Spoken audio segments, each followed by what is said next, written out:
મિત્રો આપણે એમસીક્યુ કરીએ છીએ ચેપ્ટર નંબર 8. પહેલો એમસીક્યુ છે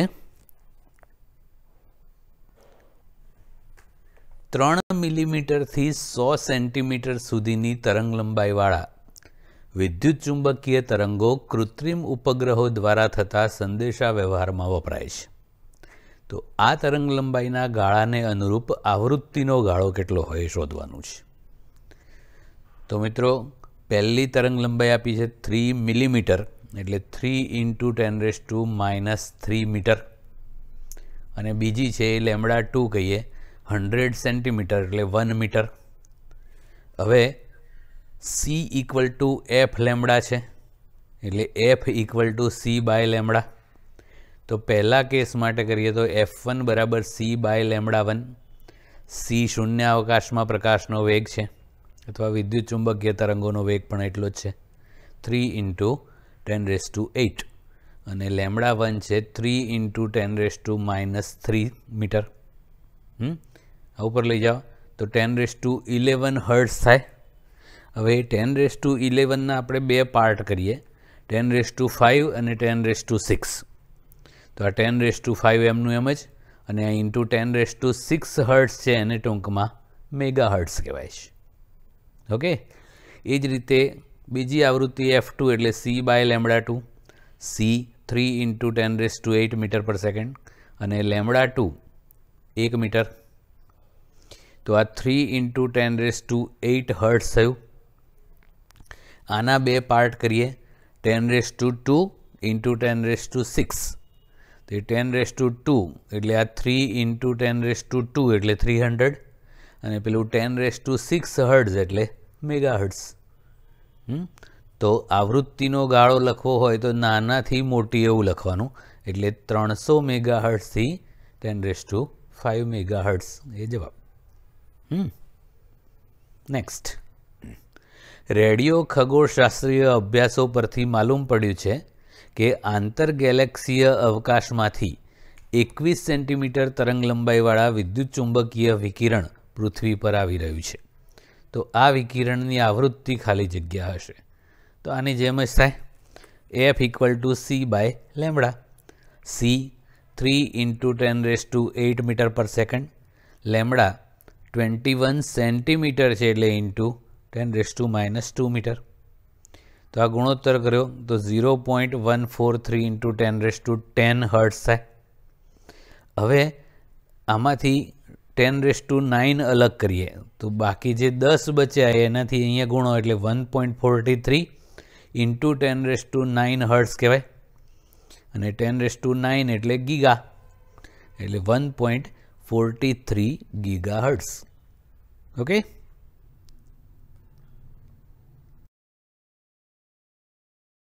હવે ત્રીજો એમસીક્યુ છે જો વીજી, વીએક્સ અને વીએમ એ અનુક્રમે ગામા રેઝ, એક્સ રેઝ અને માઇક્રોવેવ્સની અવકાશમાં ઝડપ હોય તો આપણને ખબર છે કે વિદ્યુત ચુંબકીય તરંગો છે એના જ આ બધા પાર્ટ છે.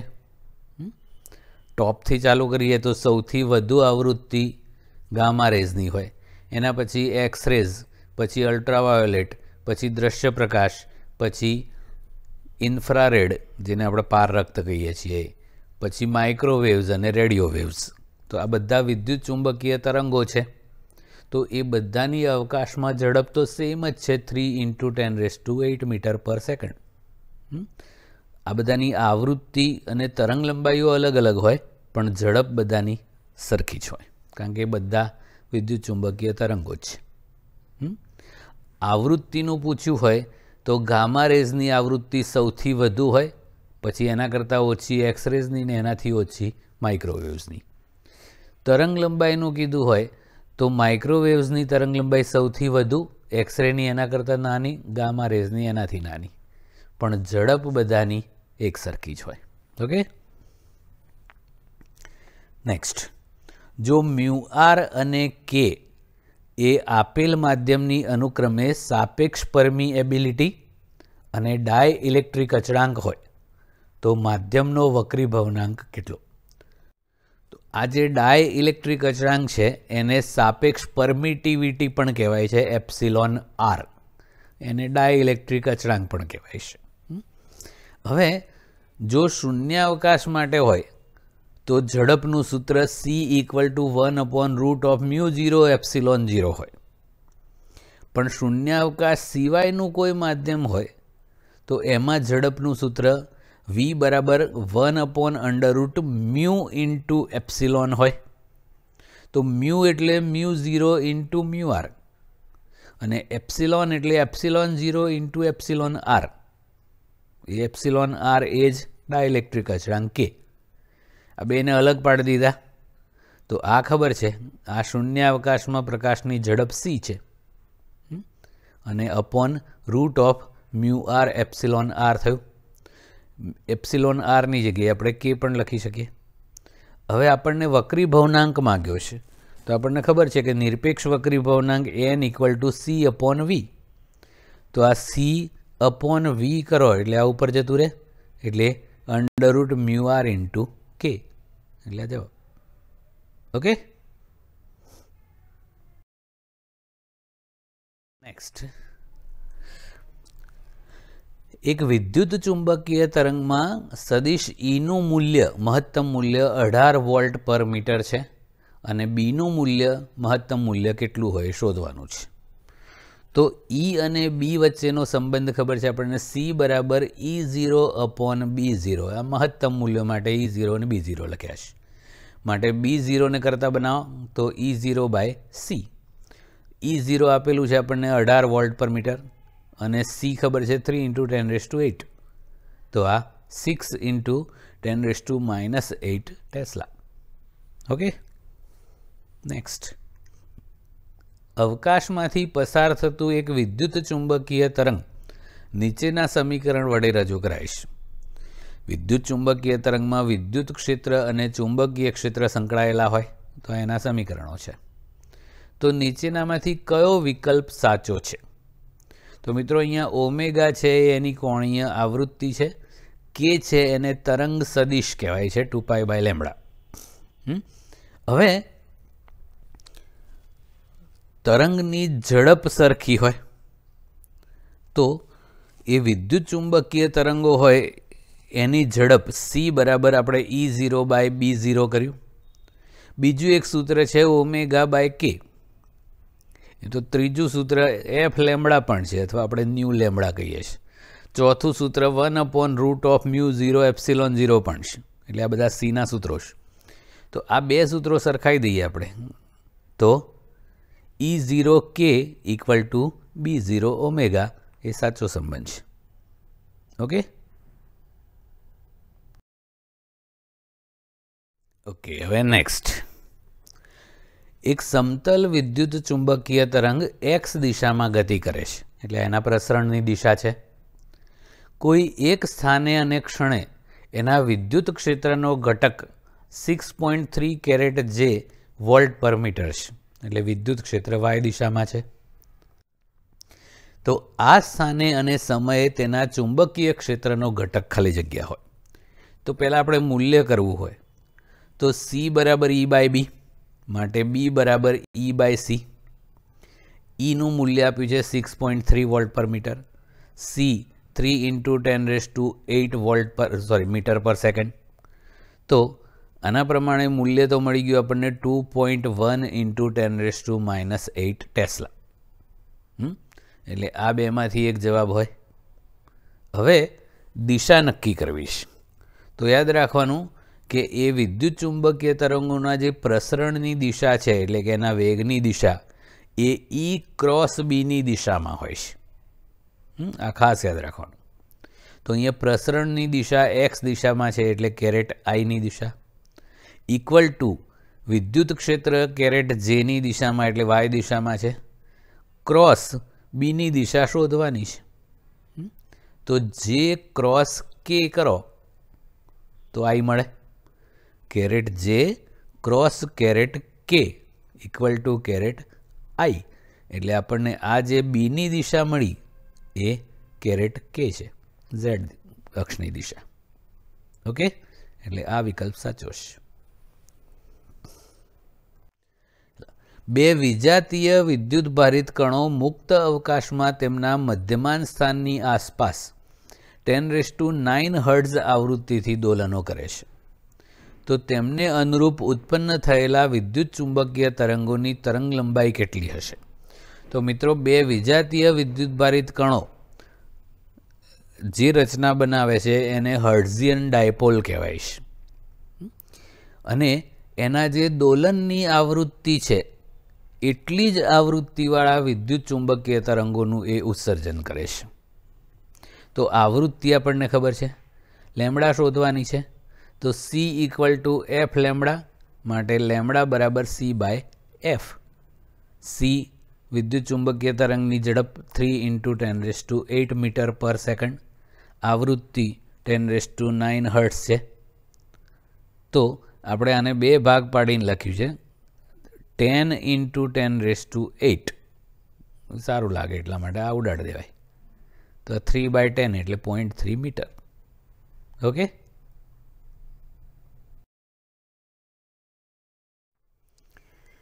હવે નેક્સ્ટ, સોડિયમ જોડકાઓની તરંગલંબાઈ 5890 એંગસ્ટ્રોમ અને 5896 એંગસ્ટ્રોમ છે. તો એ વિદ્યુત ચુંબકીય વર્ણપટના ખાલી જગ્યા વિસ્તારમાં આવે. તો આપણને ખબર છે કે દ્રશ્ય પ્રકાશ છે એ 4000 એંગસ્ટ્રોમથી 8000 એંગસ્ટ્રોમ હોય. સોડિયમ લેમ્પ જે હોય છે એ યલો પ્રકાશ હોય, એટલે નેચરલી દ્રશ્યમાન વિભાગમાં જ હોય ને. 4000 એંગસ્ટ્રોમથી 8000 એંગસ્ટ્રોમ વચ્ચે હોય એ દ્રશ્ય પ્રકાશ હોય. 8000 એંગસ્ટ્રોમથી વધારે હોય એ ઇન્ફ્રારેડમાં આવે, પારરક્ત. 4000 એંગસ્ટ્રોમથી ઓછું હોય એ અલ્ટ્રાવાયોલેટ છે. અને આ 20000 એંગસ્ટ્રોમથી ઉપર હોય એ માઇક્રોવેવ હોય છે. ઓકે. નેક્સ્ટ, અવકાશમાં એક વિદ્યુત ચુંબકીય તરંગની આવૃત્તિ 2 મેગાહર્ટ્ઝ છે. એની સાપેક્ષ પરમિટિવિટી, જેને આપણે ડાઇલેક્ટ્રિક અચળાંક પણ કહીએ છીએ, 4 છે. તો એવા માધ્યમમાંથી આ તરંગ પસાર થાય ત્યારે એની તરંગલંબાઈ અને આવૃત્તિ કેટલી થાય? તો આપણે વેગના બે સૂત્રો વિચારીએ. V = f લેમ્બડા, અને શૂન્યાવકાશ સિવાયનું માધ્યમ છે એટલે આગળ આપણે આ સૂત્ર કર્યું એ પ્રમાણે V = C/√μr/ε.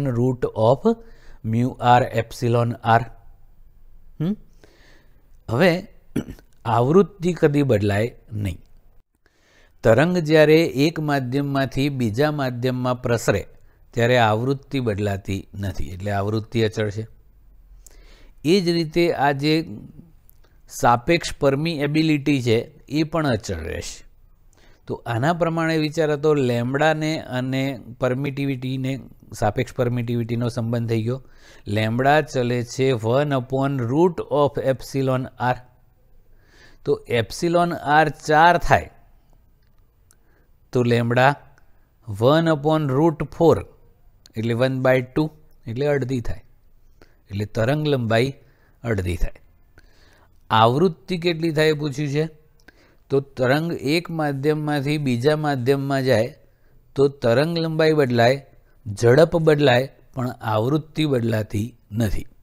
કારણ કે આવૃત્તિ છે એ ઉદ્ગમનો ગુણધર્મ છે, જ્યારે તરંગ લંબાઈ અને ઝડપ છે એ માધ્યમના ગુણધર્મો છે. એટલે આવૃત્તિ બદલાય નહીં, એટલે અચળ જ રહે. એટલે તરંગ લંબાઈ અડધી થાય અને આવૃત્તિ અચળ રહેશે. નેક્સ્ટ MCQ છે, સૂર્ય પરથી આવતા વિકિરણના વિદ્યુત ક્ષેત્રની RMS કિંમત 720 ન્યૂટન પર કુલમ છે. તો તેની સરેરાશ વિકિરણ ઘનતા કેટલી હોય? તો તીવ્રતા અને વિકિરણ ઘનતાનો સંબંધ છે I = ρc.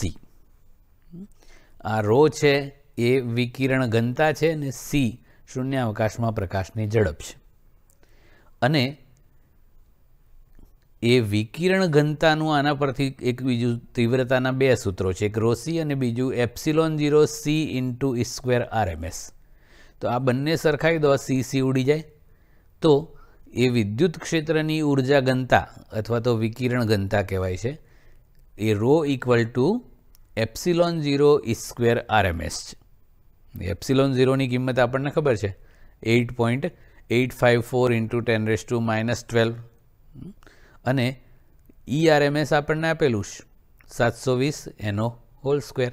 તો આ સાદું રૂપ આપો એટલે આ વિદ્યુત ક્ષેત્રની ઉર્જા ઘનતા અથવા વિકિરણ ઘનતા આપણને મળી ગઈ. એ ઉર્જા ઘનતા એટલે ઉર્જા ભાગ્યા કદ હોય. તો ઉર્જાનો એકમ જૂલ અને કદનો મીટર ક્યુબ એટલે જૂલ પર મીટર ક્યુબ છે. નેક્સ્ટ, દોલનો કરતા વિદ્યુત ભારોની નજીકમાં ઈ અને બીના ક્ષેત્રો વચ્ચે કળા તફાવત ખાલી જગ્યા હોય છે અને એમના મૂલ્યો ઉદ્ગમથી અંતર r સાથે ઝડપથી ખાલી જગ્યા અનુસાર ઘટે છે. હર્ટ્ઝ નામના વૈજ્ઞાનિકે પ્રયોગશાળામાં વિદ્યુત ચુંબકીય તરંગોનું ઉત્સર્જન સૌથી પહેલાં કરેલું.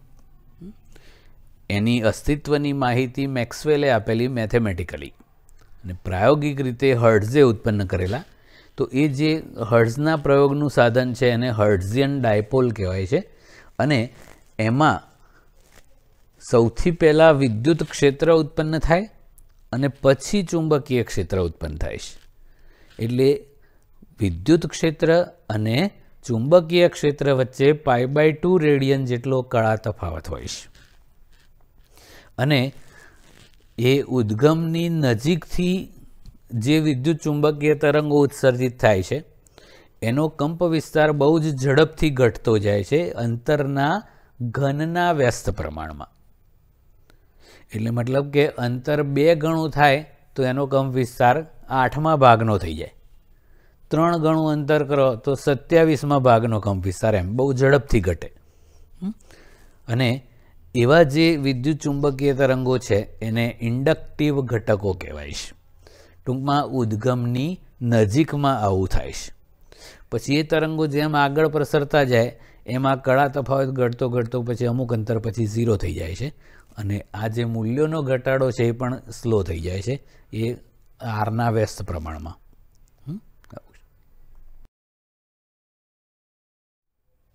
આપણે જે વાત કરી એ જ આ દોલનો કરતા વિદ્યુત ભારથી દૂરના વિસ્તારમાં ઈ અને બી સમાન કળામાં હોય છે. શરૂઆતમાં π/2 રેડિયન કળા તફાવત હોય, પછી અમુક અંતર પછી બંનેની કળા સરખી થઈ જાય. કળા તફાવત કીધું હોય તો 0 થઈ જાય છે અને એના મૂલ્યો અંતર સાથે ખાલી જગ્યા અનુસાર ઘટે છે. તો એ 1/r અનુસાર એટલે r ઇન્વર્સ. અને એ ઘટકોને ઉત્સર્જિત ઘટકો કહેવાય છે. ઉદ્ગમથી દૂરના વિસ્તારવાળા હોય એ ઉત્સર્જિત ઘટકો, ઉદ્ગમની નજીકવાળા હોય એ ઇન્ડક્ટિવ ઘટકો કહેવાય. ઓકે, નેક્સ્ટ, ઓરડાના તાપમાને જો પાણીની સાપેક્ષ પરમિટિવિટી 80 હોય એટલે એપ્સિલોન r અથવા ડાઇલેક્ટ્રિક અચળાંક k કહીએ અને સાપેક્ષ પરમિએબિલિટી 0.0222 હોય એટલે μr, તો પાણીમાં પ્રકાશનો વેગ ખાલી જગ્યા હોય. તો આપણને શૂન્યાવકાશ સિવાયનું કોઈ માધ્યમ હોય તો એમાં ઝડપનું સૂત્ર આપણે આ રીતે બનાવેલું c/√μr એપ્સિલોન r. c 3 × 10⁸8 પછી √μr 80 અને એપ્સિલોન r 0.0222 બસ. પછી આનું સાદું રૂપ આપો તો 2.25 × 10⁸8 મીટર પર સેકન્ડ થાય છે. ઓકે, હવે 15મો MCQ છે. 10 મેગાહર્ટ્ઝ આવૃત્તિવાળા વિકિરણ સાથે સંકળાયેલ વિદ્યુત ક્ષેત્ર E = 10 sin kx - ωt millivolt પર મીટર છે. તો આ જે 10 છે એ એકચ્યુઅલી E0 કહેવાય અને મિલીમાં છે એટલે એકચ્યુઅલી 10 × 10⁻³ વોલ્ટ પર મીટર એ મહત્તમ વિદ્યુત ક્ષેત્ર E0 કહેવાય, એનો કંપ વિસ્તાર. તો તેની ઉર્જા ઘનતા ખાલી જગ્યા જૂલ પર મીટર ક્યુબ હોય. તો આપણે ઉર્જા ઘનતાનું સૂત્ર આગળ કર્યું એપ્સિલોન 0 સ્ક્વેર RMS. પણ આપણને આ જે કિંમત આપી છે એ મહત્તમ મૂલ્ય E0ની છે. તો ERMS એટલે E0/√2 એનો હોલ સ્ક્વેર. એપ્સિલોન 0 આપણને ખબર છે 8.85 ઇન્ટુ 10⁻⁻12. E0 ધ્યાન રાખવાનું માત્ર 10 નથી, મિલી વોલ્ટ પર મીટરમાં વિદ્યુત ક્ષેત્ર છે, એટલે આ 10⁻³ ગણવાના. એટલે આ 10 ઇન્ટુ 10⁻³ અપોન √2 એનો હોલ સ્ક્વેર. બસ પછી આનું સ્ક્વેર કરી દેવાનું, એટલે આ 100/2 થશે, એટલે 50, અને આ 10⁻⁻6. પછી આનો ગુણાકાર કરો એટલે જવાબ. ઓકે. નેક્સ્ટ, અનંત અંતરેથી આવતું એક વિદ્યુત ચુંબકીય તરંગ શૂન્યાવકાશમાંથી એક માધ્યમમાં પ્રવેશે છે, તો તે તરંગ માટે ખાલી જગ્યા માધ્યમ પર આધારિત નથી. મતલબ કે કયું ના બદલાય. તો આપણે આગળ વાત કરી કે તરંગ જ્યારે એક માધ્યમમાંથી બીજા માધ્યમમાં પ્રવેશે તો આવૃત્તિ બદલાતી નથી, કારણ કે આવૃત્તિ છે એ માધ્યમનો ગુણધર્મ નથી, એ ઉદ્ગમનો ગુણધર્મ છે. તો માધ્યમ બદલાવાથી આવૃત્તિ બદલાય નહીં. અહીંયા કોણીય આવૃત્તિ આપી છે, એ બદલાય નહીં. આ કે છે 2π/λ છે, તો લેમડા તો માધ્યમનો ગુણધર્મ છે, એટલે તરંગ સદિશ કે બદલાય. ω/k એ તરંગની ઝડપ છે, એ પણ માધ્યમનો ગુણધર્મ છે, એ પણ બદલાય. અને તરંગ લંબાઈ પણ માધ્યમનો ગુણધર્મ છે, એ પણ બદલાય. આવૃત્તિ બદલાય નહીં, એટલે કોણીય આવૃત્તિ પણ ના બદલાય.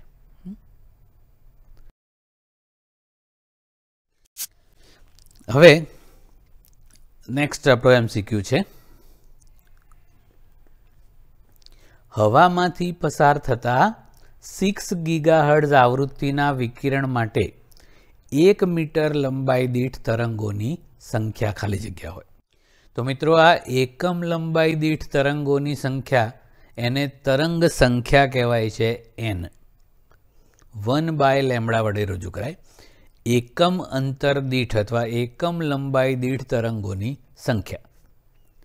તો આપણને ખબર છે કે c = f લેમ્બડા છે, તો લેમ્બડા બરાબર c/f થાય. તો અહીંયા c/f કરો, f ઉપર જતું રહે. તો આવૃત્તિ આપણને 6 GHz એટલે 6 ઇન્ટુ 10⁹ હર્ટ્ઝ આપી છે. c તો આપણને ખબર જ છે, ગુણોત્તર કરી દો એટલે 20 મીટર ઇન્વર્સ, એટલે કે 1 મીટરમાં 20 તરંગો હોય, એને તરંગ સંખ્યા કહેવાય છે. 18મો MCQ છે, હર્ટ્ઝના પ્રયોગમાં ઉદ્ભવતા વિકિરણની ખાલી જગ્યા એ બે ગોળાઓ વચ્ચે દોલન થતા વિદ્યુતભારોની ગતિ ઉર્જા જેટલી હોય છે.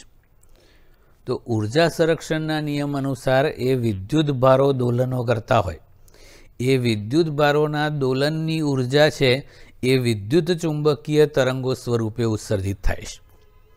અને વિદ્યુત ચુંબકીય તરંગો એક પ્રકારની ઉર્જા જ છે, વિકિરણ ઉર્જા કહેવાય છે. એટલે ઉર્જા જેટલી જ હોય ને, ઉર્જા જેટલી જ હોય ને. B0 આપેલું છે, મહત્તમ ચુંબકીય ક્ષેત્ર 1 × 10⁻⁴ ટેસ્લા છે. આવા ધરાવતા સમતલ વિદ્યુત ચુંબકીય તરંગની તીવ્રતા ખાલી જગ્યા વોટ/મીટર² હોય છે. તો આપણે વિદ્યુત ક્ષેત્ર સ્વરૂપે તીવ્રતાનું સૂત્ર કરેલું, એવું આ ચુંબકીય ક્ષેત્ર સ્વરૂપે છે. I = c × B²RMS/μ0. આપણને અહીંયા મહત્તમ મૂલ્ય આપ્યું છે, તો BRMSની જગ્યાએ B0/√2 કરીને એનો હોલ સ્ક્વેર કરી દીધો.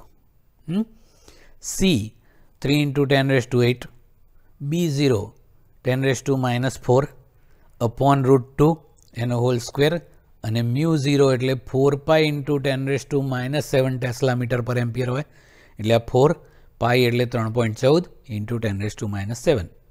બસ આનું સાદુરૂપ આપો એટલે જવાબ. Okay, so that's it. આજે આટલું.